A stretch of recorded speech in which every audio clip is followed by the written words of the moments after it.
श्रीकृष्ण लीला रे प्रेम दान कर प्रेम पुरुषोत्तम मर्यादा पुरुषोत्तम होती भगवान रामचंद्र मर्यादा को रक्षा कर शेष जो लीलाटी कले सीता को वनवास को पठेदेले गत वर्ष मु विषय आम आलोचना करते मन अच्छे ना पार्श्व मुझे जानी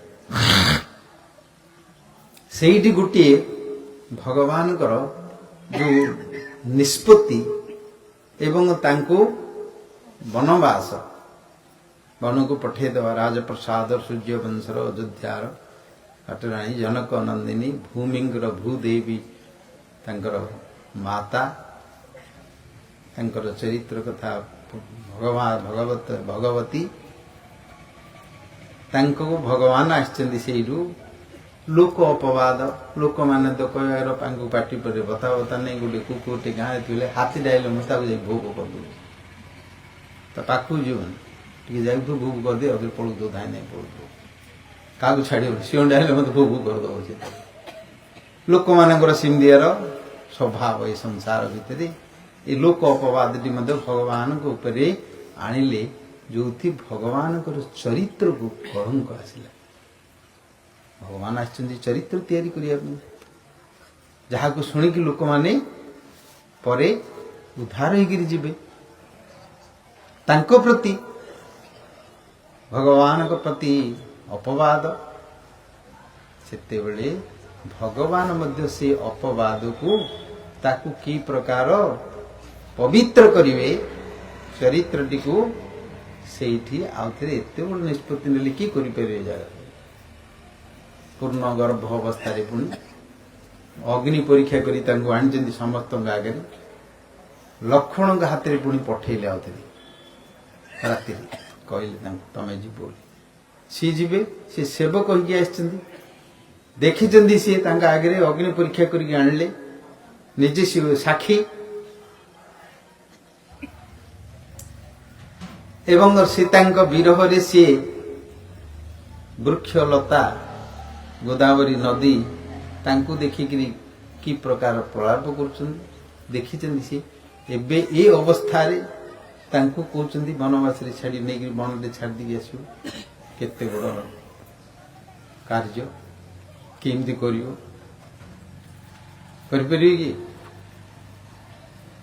किंतु करिया बाध्य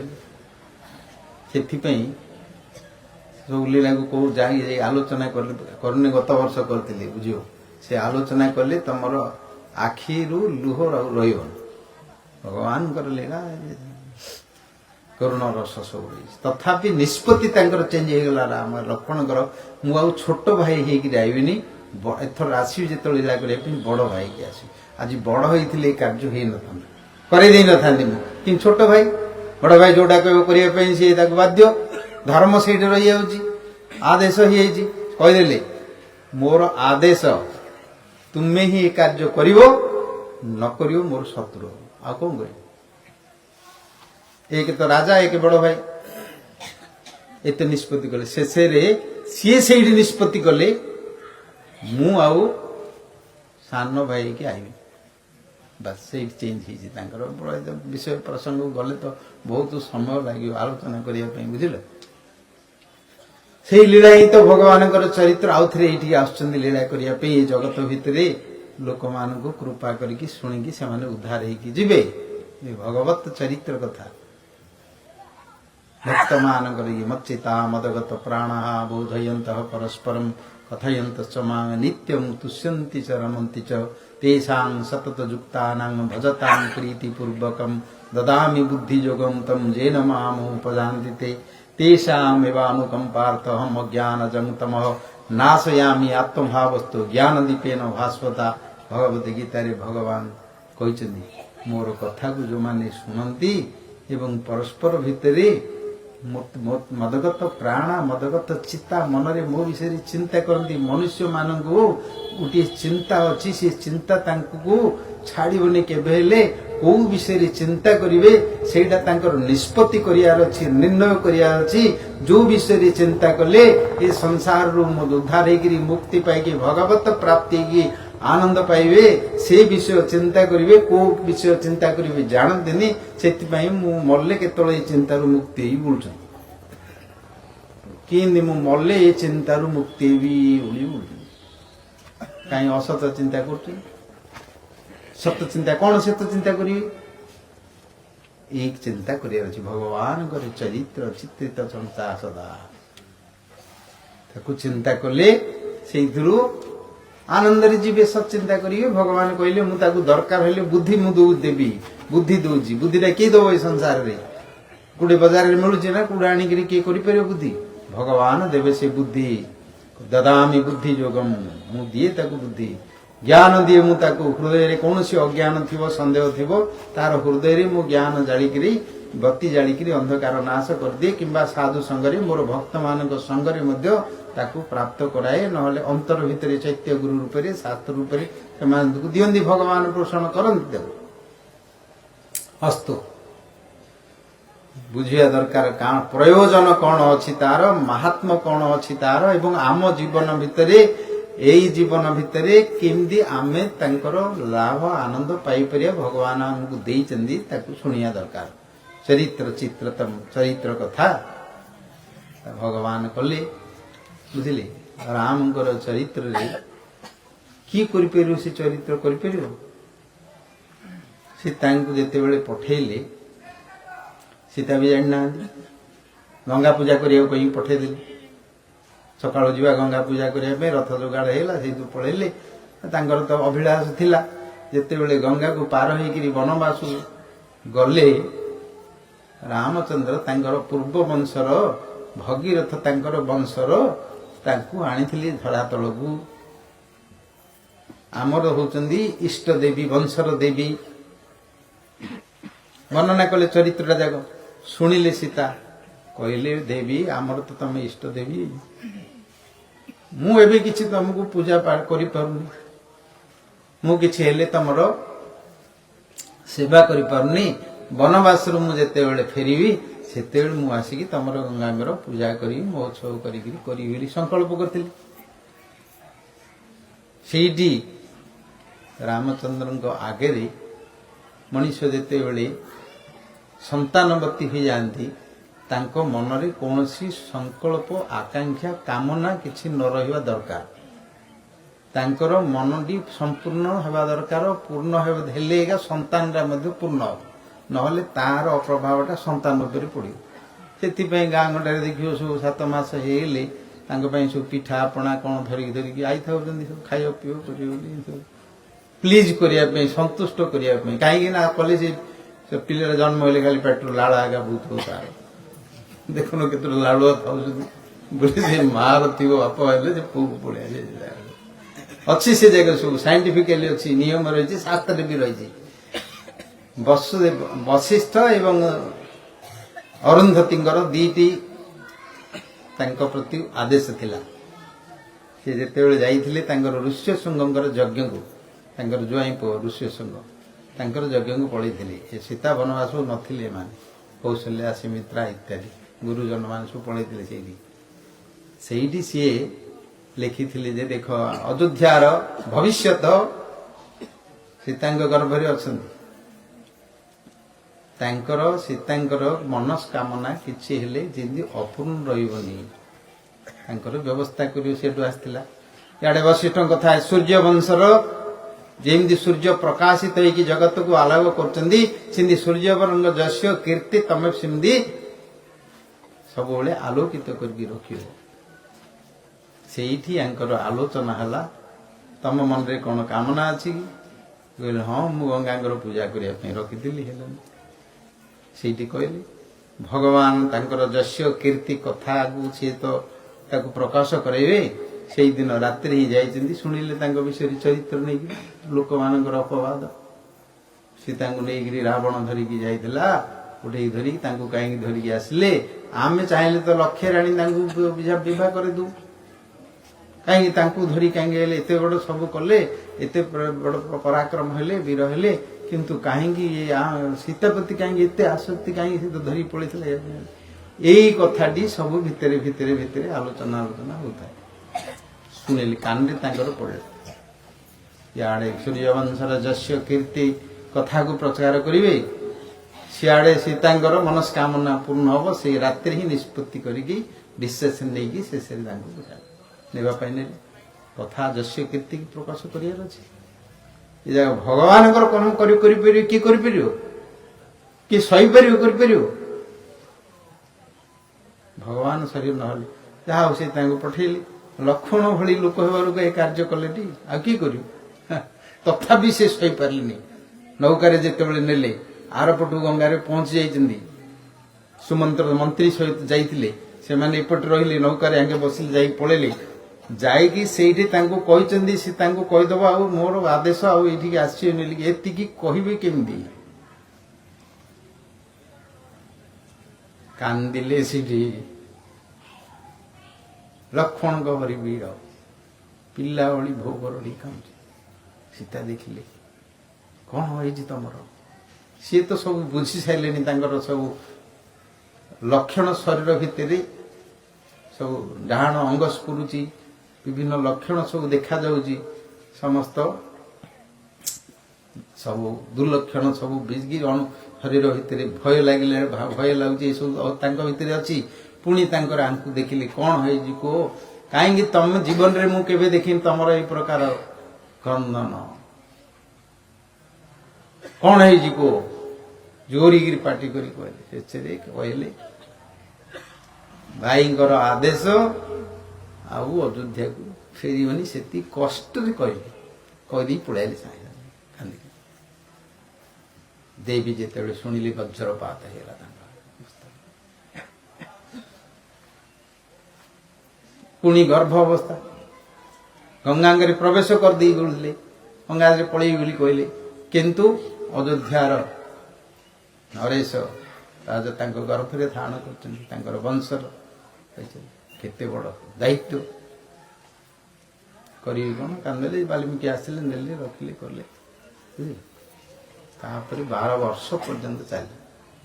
12 ବର୍ଷରେ ଲବକୁଶ ଜାତ ହେଲେ, ସବୁ ଜାତକର୍ମ ହେଲା। ରାମାୟଣ ତାଙ୍କୁ ପଠେଇଲେ ବାଲ୍ମୀକି। ରାମାୟଣ ଲେଖିବାର ଗୋଟିଏ କାରଣ ଅଛି। ପ୍ରଥମରେ ସେ ଲେଖିଛନ୍ତି, ବାଲ୍ମୀକି ଲେଖିଛନ୍ତି, ପ୍ରଶ୍ନ ହେଇଛି ଏ ଜଗତରେ କିଏ ଅଛି ଏମିତି ଲୋକ ଯେ ଲୋକମାନେ ତାଙ୍କର କଥା ଶୁଣିକି ତାଙ୍କର ଦୃଷ୍ଟାନ୍ତ ଦେଇକିରି ଯଜଦାଶ୍ଚରତି ଶ୍ରେଷ୍ଠ ତତ୍ତେବେ ଇତରୋ ଜନାହା, ତାଙ୍କର ଶ୍ରେଷ୍ଠତ୍ୱକୁ ପାଳନ କରିକିରି ଯିବେ। ଯାହା ଦେହରେ ସତ୍ୟ ଥିବ, ପରାକ୍ରମ ଥିବ ଏବଂ ତ୍ୟାଗ ଥିବ, ପରୋପକାରିତା ଥିବ, ସହିଷ୍ଣୁତା ଥିବ, ଧୈର୍ଯ୍ୟ ଥିବ, କ୍ଷମା ଥିବ, ଦୟା ଥିବ, ଏ ସମସ୍ତ ଗୁଣ ଯୋଉ ଲେଖା ହେଇଛି କାହା ପାଖରେ ଥିବ, ସିଏ କେମିତି କରିକି ତାର ଜୀବନ ଯୌଥ ସିନ୍ଧିଆରେ କିଏ ଗୋଟେ ଲୋକ ଅଛି କି ସଂସାରରେ, ସୃଷ୍ଟି ଭିତରେ? ପଚାରେ, ପ୍ରଶ୍ନ ହେଇଛି ସେଇଠି। ସେଇ ପ୍ରସଙ୍ଗରେ ନାରଦ ଏଇଠି କହିଛନ୍ତି, ବାଲ୍ମୀକି ରାମଙ୍କର ଚରିତ୍ର କଥା ଆସିଲା, ରାମାୟଣ ଆସିବା କଥା ବାଲ୍ମୀକି ଲେଖିଲେ। ଯାହା ପାଖରେ ସମସ୍ତ ଗୁଣ ରହିଛି, ସେ ତାଙ୍କ ସବୁ ଅଛି, ବହୁତ କଥା, ପ୍ରସଙ୍ଗ ତ ଅନେକ କଥା ଅଛି। ତାପରେ ସୀତା ରାମାୟଣ ପଢିଲେ। ସେ ରାମାୟଣ ଯାହା ପଢୁଥାନ୍ତି, ବୀଣା ବଜେଇକି ଦୁଇ ଭାଇ ଯାକ ଜାଳା ପୁତ୍ର, ଦେଖିବା ପାଇଁ ରାମଙ୍କର ଭଳି ରୂପ, ତାଙ୍କର ଭଳି ବର୍ଣ୍ଣ, ତାଙ୍କର ଭଳି କଣ୍ଠ, ତାଙ୍କର ଭଳି ରାମ ଆଖି, ଲାଜିବ ଲୋଚନ, ସବୁ ଯାକ ତାଙ୍କର ଅବିକଳ ତାଙ୍କର ସହିତ ରହିଛନ୍ତି। ଏବଂ ସେମାନେ ଆସିକି ରାମଙ୍କର ଚରିତ୍ର ସୀତାଙ୍କୁ ଶୁଣଉଛନ୍ତି। କଣ କଣ ପଢିଲ ଆଜି? ସିଏ କହୁଛନ୍ତି, ତାଙ୍କର ଚରିତ୍ର ହିଁ ସିଏ ଶୁଣୁଛନ୍ତି। ତାଙ୍କେ ଜାଣିନାହାନ୍ତି ମୋର ମା, ଇଏ ଆମେ କାହିଁକି ଆଜ୍ଞା ସୀତା ବୋଲି ଜାଣିନାହାନ୍ତି। ସେ ସବୁ କହୁଛନ୍ତି, ଇଏ କିନ୍ତୁ ଶୁଣୁଛନ୍ତି, ଧୈର୍ଯ୍ୟ କରୁଛନ୍ତି। ଶେଷରେ ଶୁଣି ଶୁଣିକିରି ଲାଷ୍ଟ ପର୍ଯ୍ୟନ୍ତ ଗଲେ, ବୁଝିଲ, ଶେଷ ପର୍ଯ୍ୟନ୍ତ। ଶେଷରେ 12 ବର୍ଷ ପରେ ଯଜ୍ଞରେ ଆସିକି ମିଳନ ହେଲା, ମିଶିଲେ। ଦୁଇ ଭାଇ ଆସିକି ଗାନ କଲେ ରାମ, ତାଙ୍କର ଚରିତ୍ର କଥା ଶୁଣିଲେ। ତାଙ୍କୁ ଯଜ୍ଞ ପରେ ତାଙ୍କର ରାମାୟଣ କଥା ଶୁଣିବା ପାଇଁ ସମସ୍ତେ ଆସିକି, ଋଷି ମୁନି ମାନେ ଥିଲେ, ବଶିଷ୍ଠ ଥିଲେ, ଅରୁନ୍ଧତୀ ଥିଲେ, ଜନକ ମଧ୍ୟ ଆସିଥିଲେ, ସମସ୍ତଙ୍କୁ ନିମନ୍ତ୍ରଣ ହେଇଥିଲା, ଆସିଥିଲେ। କୌଶଲ୍ୟା, ସୁମିତ୍ରା, ସୁଦେବୀ, कैकेयी समस्ते थिले राम ये लक्ष्मण भरत शत्रुघ्न तांकर पत्नी माने मांडवी श्रुतकीर्ति उर्मिला तांकर दी दी लाखे पुओ राजकुमार माने राजवेश पड़ते बस राजसभा बस भरत छत्री धरती सिंहासन बस यज्ञ कले गृहस्थ लोक पत्नी नथिले तो यज्ञ कर वशिष्ठ कहले कौन विवाह करने कहले ना मु तो विवाह करी एक पत्नी प्रथम कौन हम सीतांकर गोटे स्वर्णमय सीता करी प्रतिष्ठा करी पाखे बसई देख चरित्र सीता अच्छा आसिले गान कले वाल्मीकि सीता को धरिकी आश्रम शिविर रे जार तार शिविर सब अलग है सरज नदी कूल जार शिविर रे समस्ते टेंट रे समस्ते रही सब ऋषि मुनि मान रही अनेक ऋषि मुनि आई राजा यज्ञ रे सीता भी अच्छा तपस्विनी बेश बुझे एमाने समस्ते तापस ब्रह्मचारी बेश आई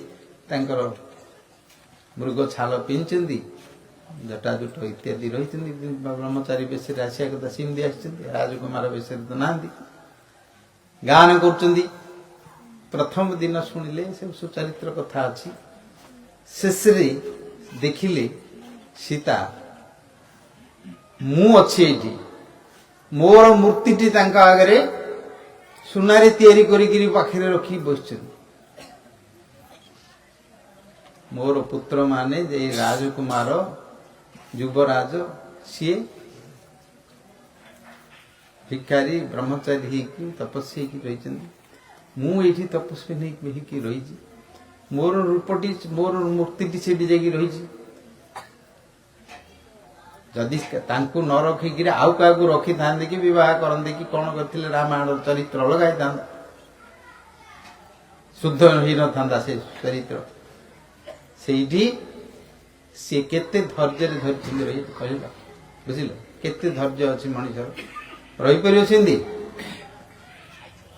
सहीकि रही पार से भितर रही से पुओ मैंने आउଛନ୍ତି कौन देखिल सभा भितर किए बस कौटे कौन सब जगह कहते माँ को पुत्र माने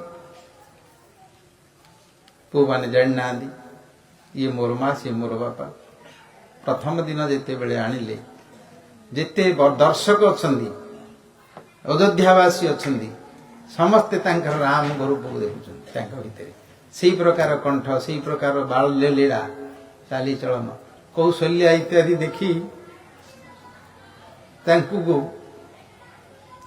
कोल करी बसईकी आलिंगन करी नेबापाई हृदय छटपट हो मातृ हृदय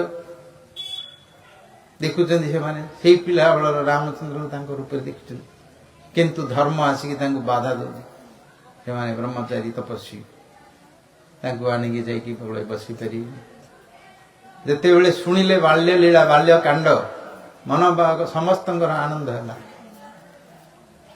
बाल्य लीला आनंद है पर रामचंद्र कहले भरत मोर जदि पुत्र जदि था ये बयस होता किंतु किए साप बेंग खाई भाग ही भाग विष्णु खाई पिला चरित्र तो वर्णना कर समय रामस्य करुण रस भगवान तांकर प्रिया प्रियंकर जार लगी शांति जार लगी तांकर सुख आनंद मित्रता एवं सेविका उपदेष्टा सबुथि से भावगम थिले तांको छाड़ी की हृदय तांकर शून्य रही भितरी विरह रूपक अग्नि आग्नेयगिरी जमी पृथ्वी भितर रही पृथ्वी को तापमान दौची अग्नि दौची उत्तप्त करके पृथ्वी को पानी तल को रखुच्च से प्रकार किंतु आग्नेयगिरी घोड़े रही जिते आग्नेयगिरी पदा को बाहर पड़े लाभा करके सब पत्थर सहित पर्वत सहित से मिले दूची सेमती हृदय भितर से विरह अग्नि तेज को रखिंट जार धैर्य हिमालय सदृश गंभीर प्रशांत महासागर सदृश किए मापी पारे सहिष्णुता पृथ्वी स्वरूप এই প্রକାର ଯାହାର ଗୁଣ ଯୋଉ ଦିନ ରାତ୍ରି ରାଜା ହେବାକୁ ଥିଲେ ସକାଳେ ରାତ୍ରି ତାଙ୍କର ଘଟଣାଟି ଘଟିଗଲା ସକାଳେ ଶୁଣିଦେଲେ କହିଲେ ବାପାଙ୍କୁ କହିଲେ ଏଇଥିପାଇଁ ଗୋଟେ ଚିନ୍ତା କରୁଛନ୍ତି ଆପଣ ଦୁଃଖ କରୁଛନ୍ତି ଆପଣଙ୍କର ମୋ ଉପରେ ବିଶ୍ୱାସ ନାହିଁ ମୋର ପୁତ୍ର ପ୍ରତି ବିଶ୍ୱାସ ନାହିଁ ମୁଁ ଆପଣଙ୍କର ଏଇ କଥାଟାକୁ ପାଳନ କରିବି ବୋଲିକି ଆପଣ ମତେ କହିବା ପାଇଁ ଏତେ ଦୁଃଖ କରି କରୁଛନ୍ତି ମୁଁ ଏତେ ଅଯୋଗ୍ୟ ଦେଖନ୍ତୁ ଭାଷା ପରିବର୍ତ୍ତନ ଭାବ ପରିବର୍ତ୍ତନ ଶେଷରେ ବାହାରିକିରି ପଳେଇଲେ 3 ଜଣ ଯାକ ବାହାରିଲେ ଗଲାବେଳେ ଯାଉଛନ୍ତି ନା ମୁଖରେ ଟିକେ ମଳିନ ଅଛି ନା କଣ୍ଠର ଟିକେ ପରିବର୍ତ୍ତନ ଅଛି ନା ତାଙ୍କର ଆଖିର ଝଲସରେ କୌଣସି ପରିବର୍ତ୍ତନ ଅଛି ସଦା ପ୍ରସନ୍ନ ରାଘବ ସେମିତି କହିକି ବାହାରିକିରି ଯାଉଛନ୍ତି କୌଣସି ପରିବର୍ତ୍ତନ ସେଇ ପ୍ରକାର ଗୁଣର ଅସୀମ ଗୁଣର ଭଗବାନ ପ୍ରକଟ କରିଛନ୍ତି ତାଙ୍କୁ କିଏ ବର୍ଣ୍ଣନା କରିପାରିବ ଅନନ୍ତ ମଧ୍ୟ ବର୍ଣ୍ଣନା କରିପାରୁନା ଶେଷରେ ଆସିଲେ ସଭା ଭିତରେ ଗାଉଛନ୍ତି ସେମାନେ ଶୁଣୁଛନ୍ତି ଭରତଙ୍କୁ କହିଲେ ଆମର ଭଣ୍ଡାରରୁ ଯେତେ ମୂଲ୍ୟବାନ ଅଛି ତାଙ୍କୁ ଆଣିକିରି ଭେଟି ଦିଅ ଭରତ ଯାଇକି 2ଟି ଥାଳିରେ 2 ଭାଇଙ୍କୁ ଦେବା ପାଇଁ ହୀରା ଲୀଳା ମୋତି ମାଣିକ୍ୟ ଅଳଙ୍କାର ସବୁ ଆଣିକିରି ଅର୍ପଣ କରିଦେଲେ ବାଲ୍ମୀକି କହିଛନ୍ତି ଆମର ବଣରେ ରହିବା ଲୋକ ଆମେ ତାଙ୍କର କଣ ଦେଲେ କିଛି ଆଣିବୁନି ତାଙ୍କୁ ରାଜାଙ୍କୁ ସମର୍ପଣ କରୁ ସେ ଥାଳି 2 ଜଣ ଧରିଲେ ରାମଚନ୍ଦ୍ରଙ୍କ ପାଦ ତଳେ ଥୋଇଦେଲେ ମହାରାଜ ଆମେ ମାନେ ସବୁ ବନବାସୀ ବଣରେ ଆମେ ପତ୍ର ଫୁଲ ଫଳ ଧରିକି ସେଇଥିରେ ଆମେ ରହୁଛି ହୀରା ଲୀଳା ମୋତି ମାଣିକ୍ୟ ଆପଣଙ୍କର ସୌନ୍ଦର୍ଯ୍ୟ ରାଜ୍ୟରେ ଇତ୍ୟାଦି ରହିବ ଆମ ମାନଙ୍କ ଦରକାର ହେଲେ ଅର୍ପଣ କରିଦେଲେ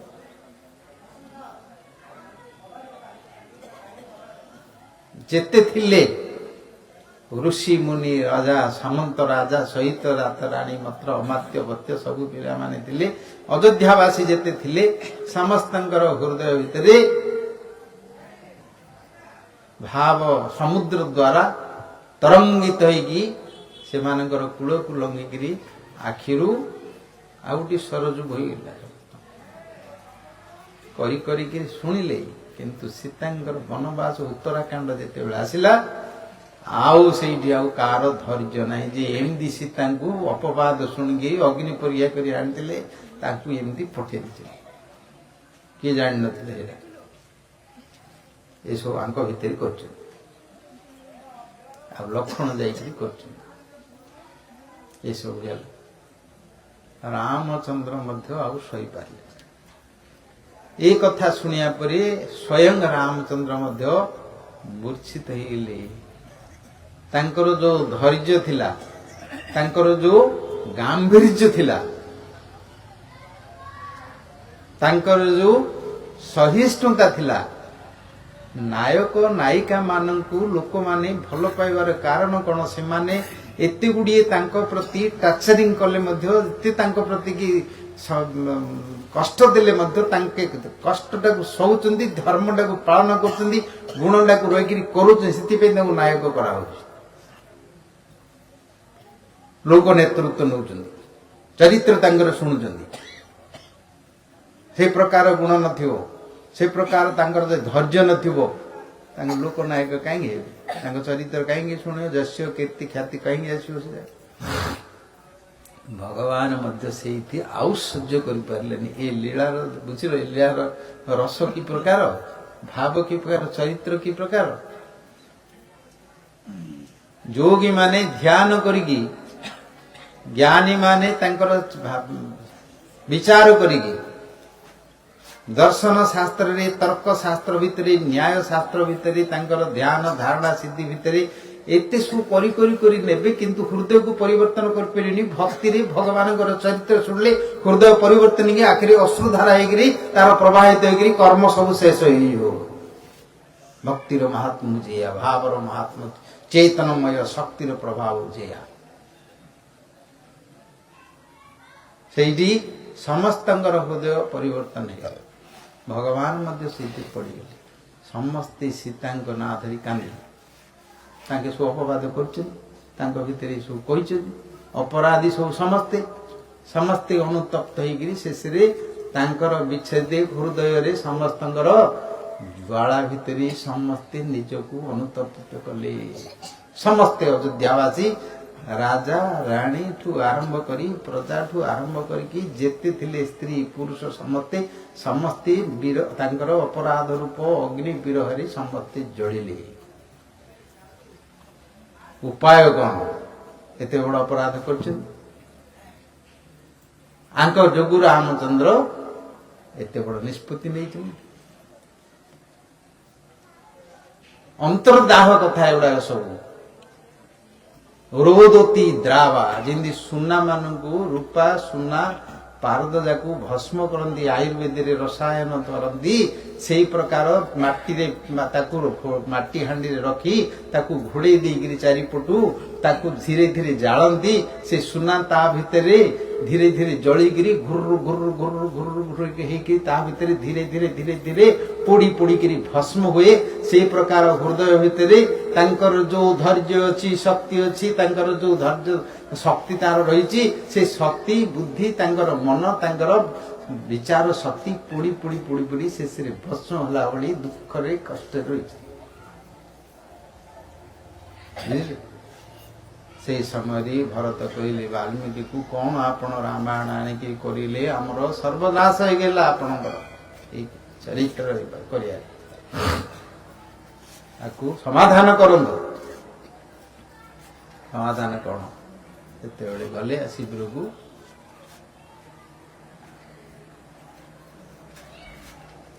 ମାତା ଭଗବତୀ ଜାନକୀ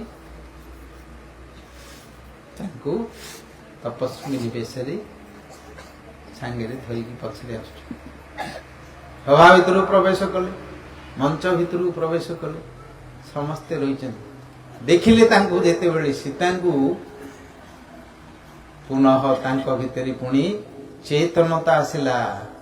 ସତେକି ଯେମିତି ବର୍ଷା ପଳେଇ ଆସିଲା ଦାବାନଳ ଭିତରେ, ବଣରେ ସମସ୍ତେ ପୋଡି ଜଳି ମରୁଥିଲେ, କୁଆଡୁ ମେଘ ଗୋଟେ ପଳେଇ ଆସିଲା ଦୂର ଦୂରକିରି ବର୍ଷା କରିଦେଲା, ଯେମିତି ଶୀତଳ ହେଇଗଲା ତାଙ୍କର ଶରୀର ଦହନରେ। ତାଙ୍କୁ ଦେଇକି ଶେଷରେ କହିଦେଲେ, ଜୟ ସୀତା ମାତା କି ଜୟ।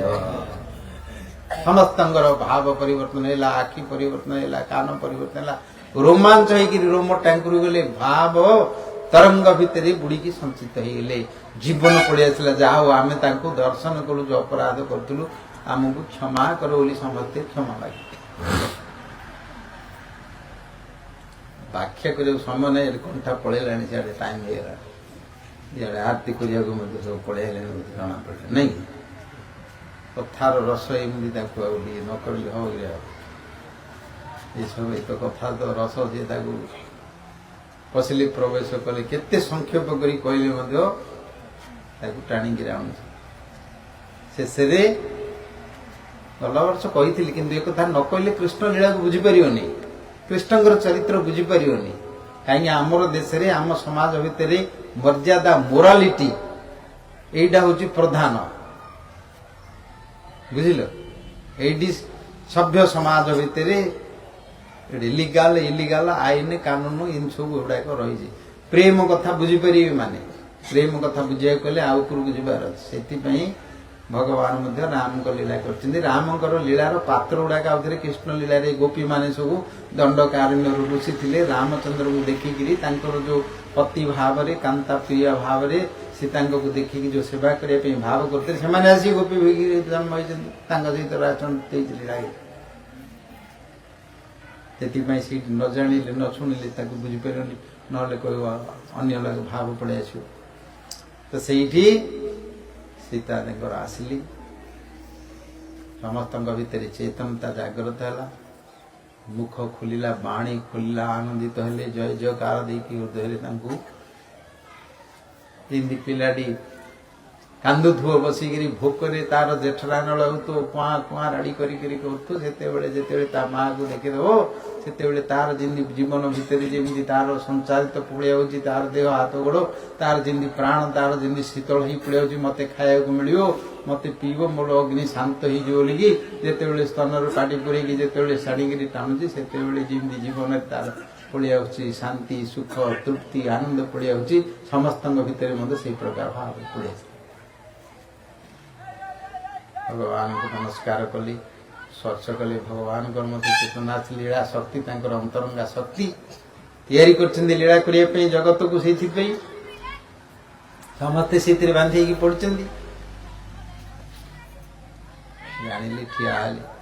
ବାଲ୍ମୀକି ସମସ୍ତଙ୍କ ଆଗରେ କହିଲେ, ମୁଁ ପ୍ରଚେତସ କହୁଛି, ମୋର କୁଳ ବଂଶ ମର୍ଯ୍ୟାଦା ସେ ପ୍ରକାର, ମୁଁ ନିଜେ ବ୍ରହ୍ମର୍ଷି, ମୁଁ କହୁଛି ଏ ଦୁଇଟି ସନ୍ତାନ ଶ୍ରୀ ଅଯୋଧ୍ୟାର ଯୁବରାଜ ସୀତା ନିଷ୍ପାପୀ ପ୍ରତିଜ୍ଞା କରି ସଭା ଭିତରେ ଡିକ୍ଲାର କଲେ। ସମସ୍ତେ ବସିଛନ୍ତି, ସବୁ ବିଶ୍ୱାମିତ୍ର, ଗୌତମ, ବାମଦେବ ଏବଂ ବଶିଷ୍ଠ ସମସ୍ତେ ଅଛନ୍ତି। ତା ଭିତରେ ଋଷିମାନେ, ରାଜାମାନେ, ସଭ୍ୟମାନେ, ବ୍ରାହ୍ମଣମାନେ, ପୁରୋହିତମାନେ, ସମସ୍ତେ ରାଜ ପରିବାର ସମସ୍ତେ ବସିଛନ୍ତି। ସମସ୍ତଙ୍କ ଆଗରେ ସତ୍ୟ ସତ୍ୟ କରିକିରି ସେ କହିଲେ।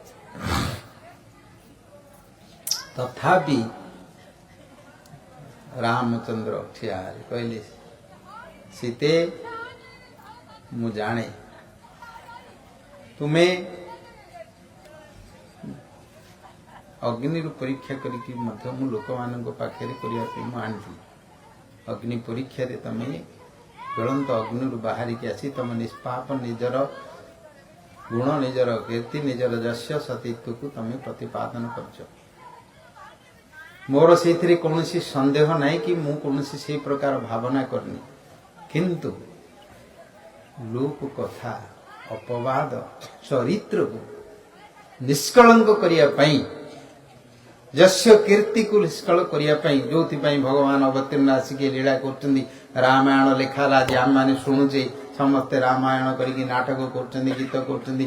ରାମାନନ୍ଦ ସାଗର କରିଦେଲେ, ନାଟକ କରିଦେଲେ, ଟିଭି କରିକି ରାମାୟଣ କରିଦେବାକୁ ଯାହାର ପାଖରେ ପଇସା ନଥିଲା କଂସାତେଟା ବିକି ମଧ୍ୟ ଟିଭି ଯାଉଛନ୍ତି।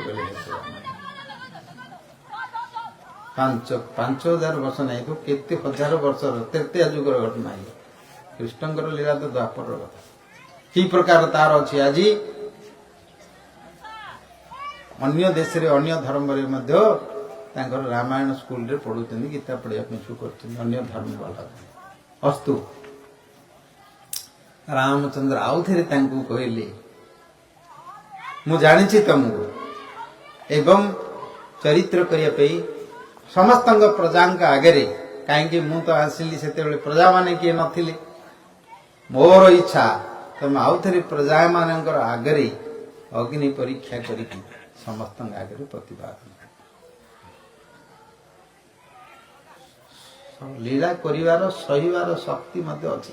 ଭଗବତ ପୁରୁଷ ଏତେ ପର୍ଯ୍ୟନ୍ତ କରି କରି ଆସିଲେ, ଏଇଠୁ ଆଉ କରିପାରିଲେନି। ସୀତା ଠିଆ ହେଇପାରିଲେନି, କହିଲେ, ମାତା ବସୁନ୍ଧରା ଜନ୍ମ ହୋଇଥିଲେ ବସୁଧାରୁ, ପୃଥିବୀରୁ। ଆଉ ମୋର ଧୈର୍ଯ୍ୟ ନାହିଁ। କେତେ ଧୈର୍ଯ୍ୟ ମଣିଷର ଗୋଟେ ସମୟ ଅଛି ତ ସହିପାରିବ। ନିଜର ସନ୍ତାନକୁ ଦେଖୁଛନ୍ତି, ନିଜର ସ୍ୱର୍ଣ୍ଣମୟ ମୂର୍ତ୍ତିଟିକି ଦେଖି ତାଙ୍କ ପାଖରେ ଦେଖୁଛନ୍ତି, ନିଜେ ସେଇଥିରେ ରହିଛନ୍ତି, ସହିପାରିବ? ଟିକେ କଣ ହେଲେ ପାଗଳା ହେଇଯାଉଛନ୍ତି, ହିଷ୍ଟ୍ରିଆ ହେଇଯାଉଛି ଲୋକମାନଙ୍କର। ମଣିଷ ମାନେ ଏତେ ଶକ୍ତି ଅଛି, ଧୈର୍ଯ୍ୟ ଅଛି, ସହିଷ୍ଣୁତା ଶକ୍ତି ଅଛି। ଦେବତା ମାନଙ୍କର ଅଛି, ଋଷି ମାନଙ୍କର ଅଛି, ପରୀକ୍ଷା କରାହେଇଛି ସବୁ, ବୁଝିଲେ? ମହାଦେବଙ୍କୁ ପରୀକ୍ଷା କରିଛନ୍ତି, ବ୍ରହ୍ମାଙ୍କୁ ପରୀକ୍ଷା କରିଛନ୍ତି ସବୁ। ଭାଗବତରେ ସେ କଥା ନିର୍ଣ୍ଣୟ କରି ଲେଖା ହେଇଛି, କାହାର ଏତେ ଶକ୍ତି ଅଛି। ସେଇଠି ସେ କହିଲେ, ମୋର କାୟ ମନ ବାକ୍ୟରେ, ଶରୀରରେ, ମନ ଭିତରେ, ଆଚରଣ ଭିତରେ ଶ୍ରୀରାମଙ୍କର ପାଦ ପଦ୍ମଙ୍କୁ ଛଡା ମୁଁ ଯଦି ଅନ୍ୟ କିଛି ଚିନ୍ତା ନ କରୁଥିବି, ମୋର ଦିନ ରାତି ମା ବସୁଧା ମତେ ସ୍ଥାନ ଦେ। आश्रय दिया ठिया को शक्ति नहीं मस्तक घूर्णन है बुद्धि विचार आउ नहीं आउ कौन कर शक्ति नहीं थरे कहले दुई थर कहले तीन थर कहते वसुधरा रथ सभा भितर प्रकट हो गले भूमि फाटईगला ता भर आबि गले केते पड़ जा कूल कर धरी नहीं आउ थे वसुधा बंद होगला पलैली समस्त सम्मुखरी भगवान मर्यादा पुरुष अच्छा देखिले आगे सी रही पारे लीला मर्यादा पुरुषोत्तम जो चरित्र करथिले सी सही पारे सी आउ समस्त हतबाक होगा निश्वास बंद होगा समस्त श्वास रुद्ध होगा लगिला कौन है सती की वज्रपात होगा कि कौन है स्पंदन बंद होगा लगिला देखिले पलैली सीता पाताल रामचंद्र से कहले सीते मत तमें छाड़ी जाए क्या गुनी की लीला करी लीला करिया प्रकृति पुरुष मिसिले तो लीला हो सी ही माता होचंदी पिता होचंदी पति होचंदी पुत्र होचंदी सी ही भितर लीला चली भितर भगवान सृष्टि चिंता शक्ति बल भगवान से रामचंद्र कहले पृथ्वी को कहले देवी मोर ये लीला रे तमे मोर सासु हब पूर्व लीला रे तो सी पृथ्वी पति अच्छी लीला रे सासु सी माता मु कहूची मोर सीता को दियो एबे प्रकट होकर दियो थरे कहले दिथर कहले जोर करी कहले नले आज तुमको भस्म कर दी ब्रह्मास्त्र बाहर कले पर्वत आउ समुद्र आउ जेते अच्छी सब शेष ब्रह्मास्त्र आरंभ कले कंपमान है पृथ्वी सहित सृष्टि ब्रह्मा पड़े आइले ब्रह्मलोक शिव पड़े आइले कैलास इंद्र पड़े आइले स्वर्ग लोक वरुण पड़े आइले समुद्र लोक जी जोड़े ऋषि नारद पड़े आइले सनक सनंदन सनातन कुमार भृगु अंगिरा अवशिष्ट पौल पौलोत्तर ब्रह्मर्षि मान जेते जोड़ी समस्ते आसिक पहुंची गले प्रभु आपणकर लीला शेष असुर माने मरीगले वैकुंठ को विजय करंतु आमे माने अपेक्षा कर दर्शन करू देखी पूजा करी भगवान आउ चिंता करी शांत हेले बुझिले तापरे अन्य लीला चलियो लवकुश रहिबे राजा हेबे सेठू भारत तांकर चरित्र कथा सब ये समस्त करिया पई केते धैर्य दरकार केते गुण दरकार केते शक्ति दरकार भगवान जे पुरुषोत्तम अधोक्ष से माने करिके हम मानक पई से प्रकार चरित्र देखे जाइछन्ती जा श्रुता तत्परो भवे जहा को सुनिले तमर कर्म धौत होई जिवो कौन धौत होई जिवो तमर कर्म भितर जो अहंकार अच्छी अभिमान अच्छी काम अच्छी क्रोध अच्छी जीव जन्म जन्माद्य करी आइछो ये भगवान जो भाव भक्ति प्रेम रस ता भितर प्रवेश करिवो ये भगवत चरित्र लीला प्रवेश करिवो ताकू धोईगिरी आखि बाटी सी निर्मल करदेव तम अश्रु रूप में पलि आसो एवं हृदय भितर विवर्णत होगी रोमांच होगी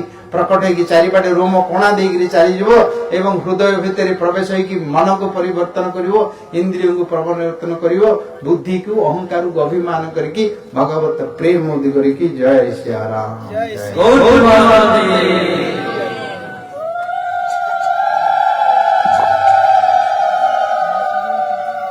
संक्षेप भगवान चरित्र कथा प्रेम लीला कथा कृष्ण बुझे या बुझिले बुझिपारे चरित्र टी कौन भगवत लीला कौन काली टिके अल्प कही बुझे पूतन है किंतु ये कथा तत्व को न बुझिले चरित्र कथार महत्व को बुझीपर प्रसंग क्रमे कले आसंता काली भगवान जो माधुर्य लीला कर माधुर्य लीला बंशी बजेवा नृत्य गीत करवा भक्त मान सहित आनंद करवा नाटक गीत करवा ये जो सब लीला कर काली भितर टिके जीवा ସମସ୍ତଙ୍କର ମଙ୍ଗଳ ହଉ। ନିତାଇ ଗୌର ପ୍ରେମାନନ୍ଦୀ ହରି